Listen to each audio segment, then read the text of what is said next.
नमस्कार, आप सभी को अंजाम टारगेट यूट्यूब चैनल पर आप सभी का स्वागत है।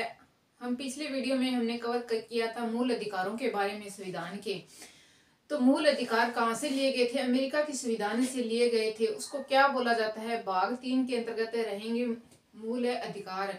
तो मूल अधिकारों को बोला जाता है संविधान का मेग्ना कार्टा। किस भाग को बोला जाता है संविधान के? तो भाग 3 को बोला जाता है।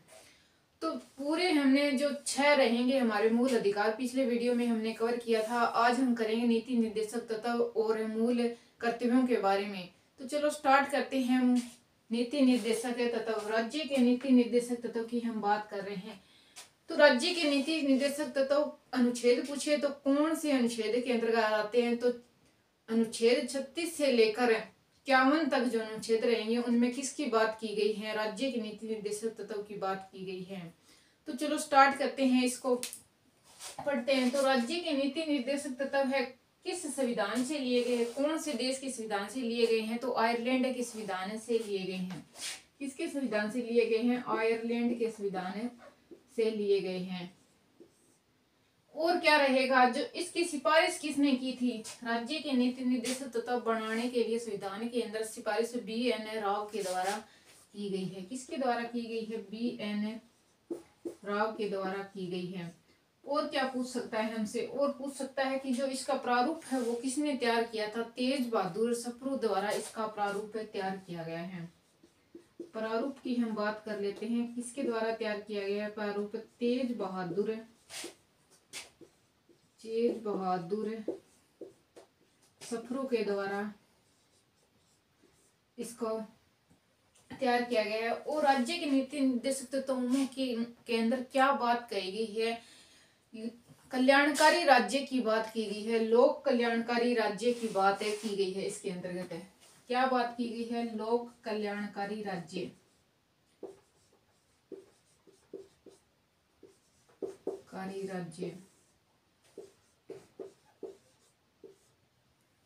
और ये क्या है? मूल अधिकार क्या थे? वाद योग्य थे, जिसे न्यायालय के अंदर अगर उनका उल्लंघन होता है तो न्यायालय के अंदर जा सकता है। लेकिन नीति निर्देशक तत्व है उसके वाद योग्य नहीं है, प्रवर्तनीय नहीं है न्यायालय के अंदर। अगर इनका उल्लंघन होता है तो हमें जा नहीं सकते न्यायालय के अंदर, इसका कोर्ट में अर्जी नहीं लगा सकते। और क्या रहेगा इसके बारे में? कौन से भाग के अंतर्गत आते हैं? भाग 4 रहेगा। कौन से भाग के अंतर्गत आते हैं नीति निर्देशक तत्व? भाग 4 के अंतर्गत इनको रखा गया है।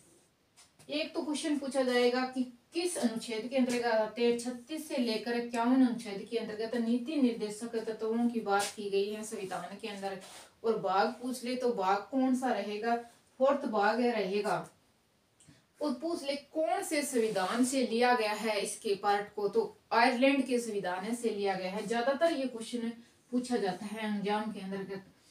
और किसकी अगर पूछ ले लोक कल्याणकारी राज्य की बात कौन से भाग में की गई है? तो भाग 4 रहेगा। और कौन से मूल अधिकारों में की गई है, या नागरिकता में की गई है, या राज्य की नीति निर्देशक तत्वों में की गई है? इस तरह से 4 क्वेश्चन देकर आपको क्वेश्चन पूछ सकता है। तो हमें टिक करेंगे राज्य के नीति निर्देशक तत्वों के अंदर कहा गया है।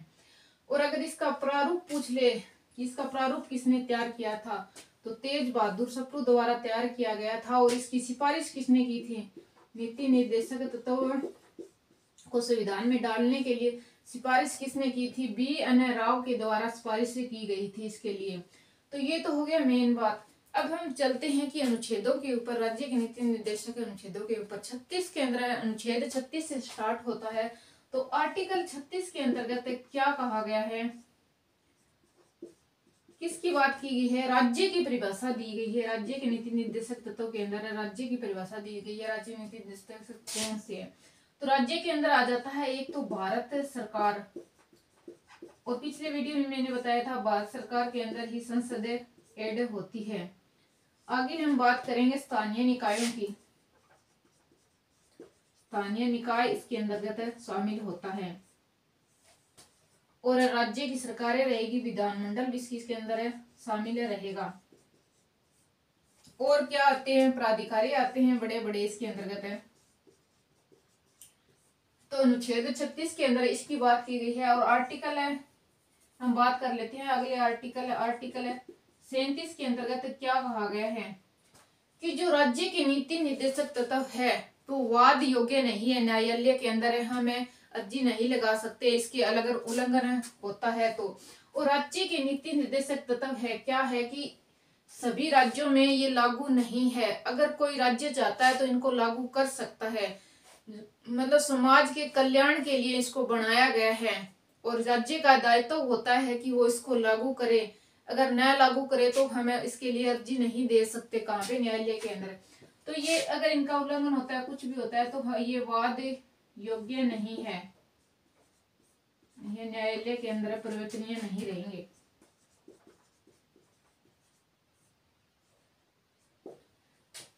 और आर्टिकल 7 की हमें बात कर लेते हैं, इसके अंतर्गत क्या कहा गया है।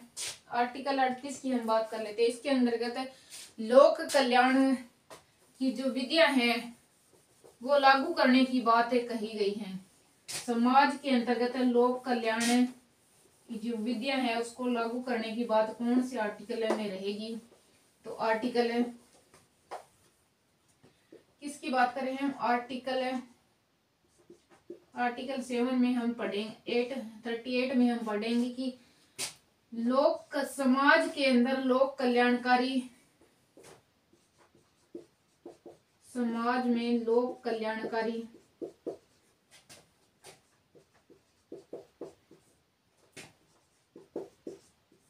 योजनाएं लागू करना।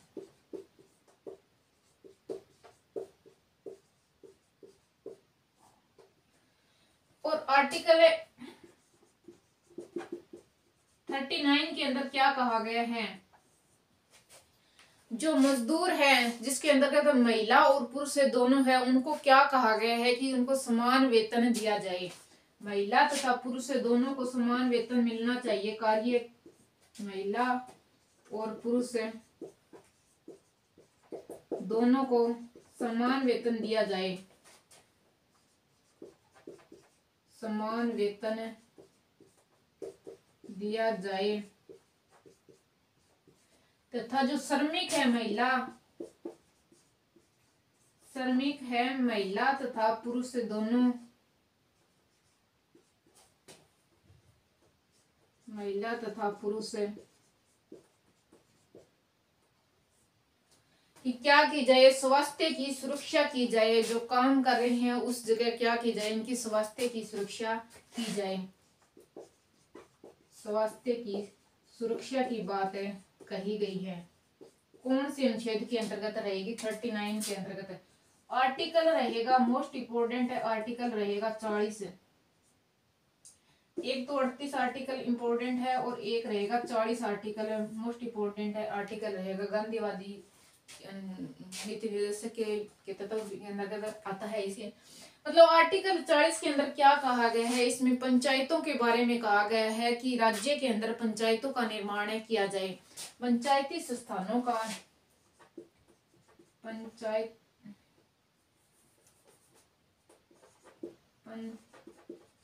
संस्थानों की बात की गई है, संस्थानों की बात की गई है कि राज्य के अंतर्गत पंचायतों संस्थाओं का निर्माण किया जाए। कौन से अनुच्छेद के अंतर्गत है, 40 के अंतर्गत रहेगा, पंचायत के बारे में बात है। अब हमें मोस्ट इंपोर्टेंट करते हैं 43 अनुच्छेद।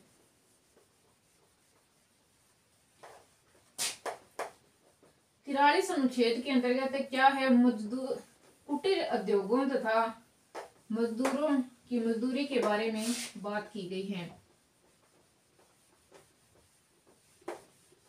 आर्टिकल 41 और 42 नहीं करेंगे क्योंकि वो इम्पोर्टेंट नहीं है ज्यादा एग्जाम की दृष्टि से। तो आर्टिकल 42 की हम बात कर लेते हैं कि क्या है, इसके अंदर क्या कहा गया है कि जो छोटे उद्योग है, कुटीर उद्योग है, उनको बढ़ावा दिया जाए तथा मजदूरों को उनकी मजदूरी के बारे में बात की गई है। तो कुटीर उद्योगों को बढ़ावा दिया जाए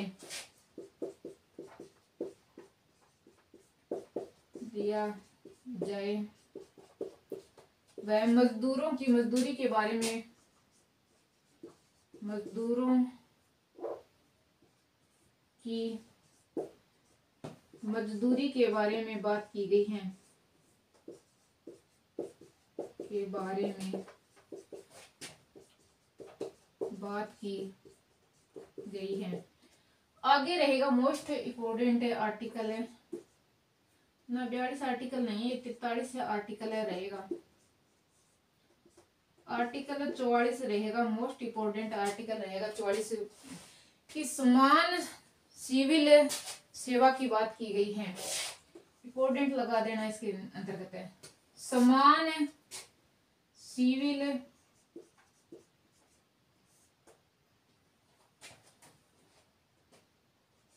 नागरिक सेवा या सिविल सेवा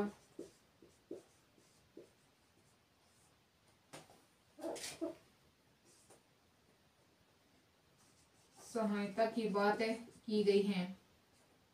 और जो समान जो सिविल सेवा है जो कहाँ पे लागू की गई है, फिलहाल कहाँ पे है, गोवा राज्य के अंतर्गत लागू रहेगी। ये हमें याद रखना है, सिर्फ ही एक ही राज्य के अंतर्गत रहेगी। कौन से रहेगी? वे गोवा राज्य के अंतर्गत लागू है समान नागरिक सिविल सहायता। आगे हम बात करते हैं आर्टिकल 45 के अंतर्गत है, ये भी मोस्ट इम्पोर्टेंट रहेगा। आर्टिकल 45 से ए रहेगा। इसके अंतर्गत क्या कहा गया है? 0 से लेकर 6 वर्ष तक के बच्चों को निःशुल्क क्या दी जानी चाहिए? शिक्षा का प्रबंध किया गया है।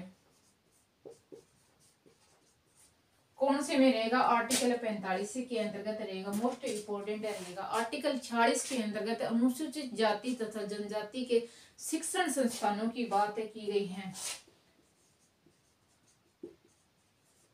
आर्टिकल 46 के अंतर्गत अनुसूचित जाति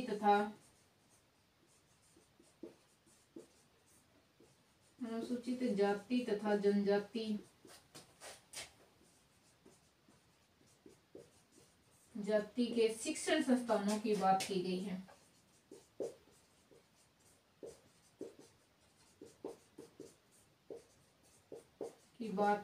है। तो आगे पढ़ेंगे 47 अनुच्छेद। 47 अनुच्छेद के अंतर्गत क्या कहा गया है? जो 0 से 6 वर्ष तक के बच्चे हैं उनके भरण पोषण की बात की गई है, मतलब मिड डे मील की बात की गई है उसके अंतर्गत है। और 48 रहेगा, वेरी इंपॉर्टेंट है।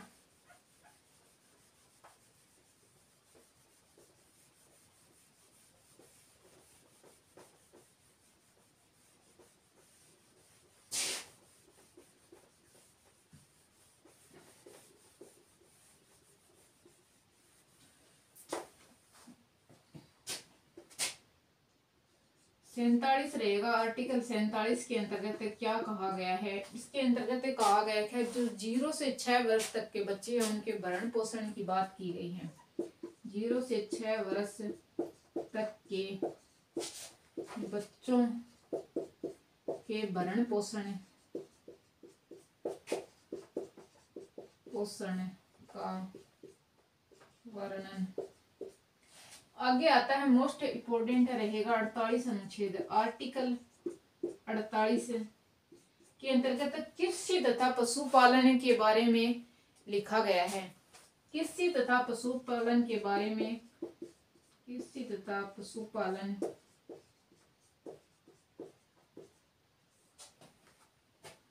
पशुपालन की बात कही गई है तथा गोवध मतलब गायों का वध, ये मतलब जानवरों के वध पर प्रतिबंध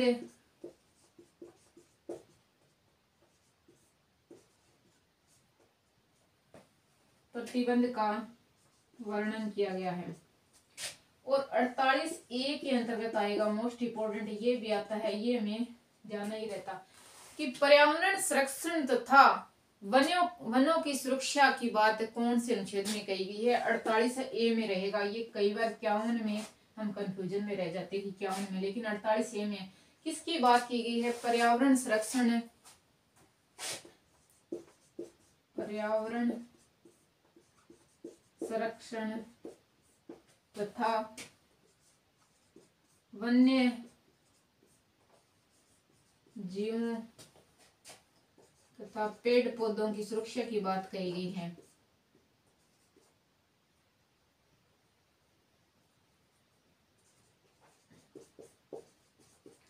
पौधों की सुरक्षा की बात कही गई है। किसके अंतर्गत रहेगा? 48A के अंतर्गत। मोस्ट इंपोर्टेंट रहेगा ये दोनों ही पॉइंट। आगे हम चर्चा करते हैं किसके बारे में। अनुच्छेद रह गए हमारे 49, 50 और 51 के बारे में। 49 अनुच्छेद में क्या बात की गई है? जो राष्ट्रीय स्मारक बनाए गए हैं, जो राष्ट्रीय स्मारक घोषित हो गए हैं, इमारतें वगैरह हैं, तो उनके संरक्षण की बात है कौन से अनुच्छेद के अंतर्गत की गई है? आर्टिकल 49 के अंदर बात की गई है। किसकी? राष्ट्रीय महत्व की इमारतों के संरक्षण की। आर्टिकल 89 राष्ट्रीय महत्व के घोषित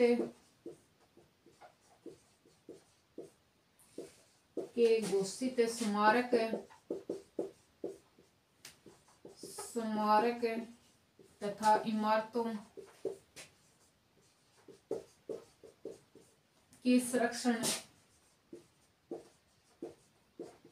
संरक्षण के लिए किसमें कहा गया है? ये आर्टिकल 49 के अंतर्गत। आर्टिकल 50 के अंतर्गत न्यायपालिका तथा कार्यपालिका के पृथक्करण की बात की गई है और दोनों के अलग विवरण की बात की गई है। कार्यपालिका जो हमें आगे पढ़ेंगे इसके बारे में। कार्यपालिका तथा न्यायपालिका पृथक्करण मतलब होता है अलग, दोनों अलग हैं, इसके बारे में बात की गई है आर्टिकल 50 के अंतर्गत। और आर्टिकल रहेगा 51। आर्टिकल 51 के अंतर्गत अंतर्राष्ट्रीय शांति सीमा की बात की गई है। अंतर्राष्ट्रीय शांति इंपॉर्टेंट रहेगा ये। अंतर्राष्ट्रीय शांति सीमा संरक्षण, सीमा अभिव्यक्ति, सीमा सुरक्षा अभिव्यक्ति की बात किसके कौन से अनुच्छेद के अंतर्गत रहेगी? आर्टिकल 51 के अंतर्गत रहेगी। ये तो हो गई हमारे नीति निर्देशक तत्वों के बारे में हमने बात की। 36 से लेकर 51 अनुच्छेद के अंतर्गत हमने नीति निर्देशक तत्वों को कंप्लीट किया। अब हमें बात करेंगे, आगे हम पढ़ेंगे नेक्स्ट पॉइंट है इसके अंतर्गत रहेगा भाग 4 का क और अनुच्छेद रहेगा 51 क। इसके अंतर्गत मूल कर्तव्यों को जोड़ा गया है संविधान के अंतर्गत। कौन से संविधान संशोधन के अंतर्गत जोड़ा गया था? तो 42वें संविधान संशोधन 1976 के द्वारा इसको जोड़ा गया है। और कौन सी कमेटी के द्वारा इसको तैयार किया गया था? किस कमेटी ने सिफारिश की थी मूल कर्तव्य को जोड़ने की? तो वो रहेगी स्वर्ण सिंह समिति। और उसके अंदर कितने सदस्य थे अगर हमसे पूछ ले तो 12 सदस्य थे। और कौन से संविधान के से लिया गया है? किस देश के संविधान से लिया गया है मूल कर्तव्यों? तो वो रहेगा रूस के संविधान से। और नीति निर्देशक तत्वों को कौन से संविधान से लिया गया था? आयरलैंड के संविधान से लिया गया था।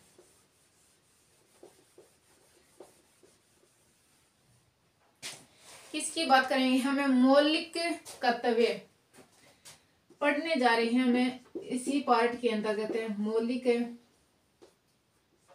कर्तव्य। मौलिक कर्तव्य कौन से अनुच्छेद के अंतर्गत आता है? क्वेश्चन निकल के आता है कि मौलिक कर्तव्य कौन से अनुच्छेद के अंतर्गत आता है, किस देश के संविधान से इसको लिया गया है। और क्या पूछ सकता है, क्या ये जो संविधान बना था उस टाइम मौजूद था संविधान के अंदर या बाद में ऐड किया गया है? अगर ऐड किया गया है तो कौन से संविधान संशोधन के द्वारा ऐड किया गया है? और कौन से मतलब कितने रहेंगे मूल कर्तव्य? ये सब क्वेश्चन में पूछा जाता है। तो अनुच्छेद कौन सा रहेगा? आर्टिकल की हमें बात कर लेते हैं। तो आर्टिकल कौन से के अंदर जोड़ा गया है? 51 ए के अंतर्गत, यानी कै कह लो या ए कह लो, तो इसके अंतर्गत इसको जोड़ा गया है। आर्टिकल ये रहेगा। और कौन से देश के संविधान से लिया गया है, तो रूस के संविधान से लिया गया है मूल कर्तव्यों को, रूस के संविधान से।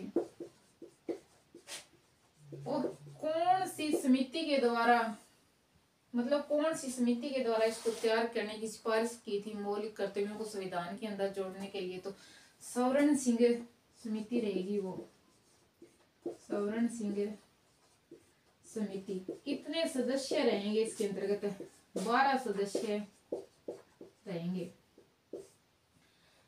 और क्या पूछा जा सकता है, मूल संविधान में इनका वर्णन नहीं था, तो इसको कब जोड़ा गया था, 42वें संविधान संशोधन 1976 के द्वारा इसको जोड़ा गया था।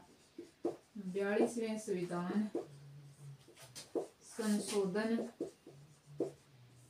1976 के द्वारा जोड़ा गया। और क्या क्वेश्चन निकल के आता है, यहाँ से क्वेश्चन और निकल के आता है कि मूल कर्तव्य कितने हैं। तो 42वें संविधान संशोधन के द्वारा कितने मूल कर्तव्यों को जोड़ा गया था, 10 मौलिक कर्तव्य थे उस टाइम में। लेकिन अब कितने मौलिक कर्तव्य हैं, अब 11 रहेंगे मौलिक कर्तव्य।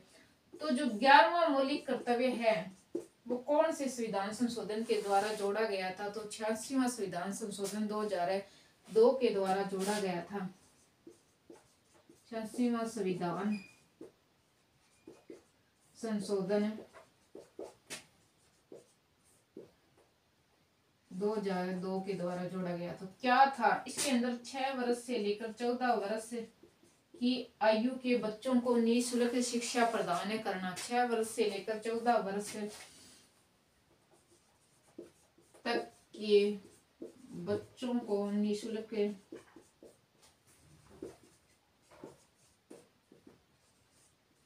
सहायता प्रदान करना, शुल्क शिक्षा प्रदान करना।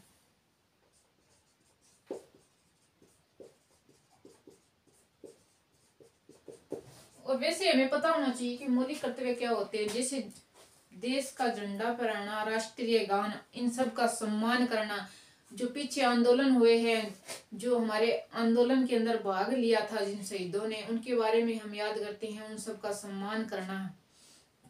और हमारे देश की एकता और अखंडता की क्या करना, एकता और अखंडता को बनाए रखना। इस तरह से 11 मौलिक कर्तव्य रहेंगे, उन्हें सबका पालन करना।